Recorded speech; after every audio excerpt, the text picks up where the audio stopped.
sometimes a snowstorm is the best time to be out there because you're getting birds moving, especially when you're talking diver hunting. But again, you got to be really mindful of the weather for multiple different reasons. You don't want to put yourself or anybody else at risk if you got a major storm coming in, but you want to be right on the cusp of when the birds might be kind of keeping ahead of that storm, and you can get some really good hunts.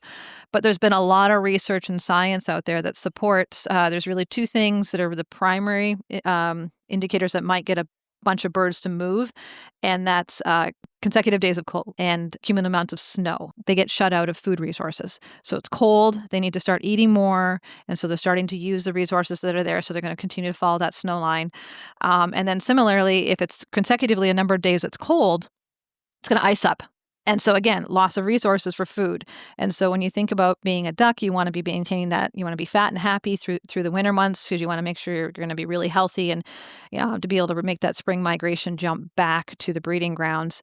So following that snow line is usually a good indication of when you're going to see good bird movement and migrational patterns. And there are a lot of resources and podcasts out there that kind of track some of that. So people can check that out online on their own individual timelines when they have that to just kind of see what recommendations are out there. But yeah, those just watching the weather and being on top of it. So you're probably less likely to see big migrational pushes when you have lots of days of warm weather.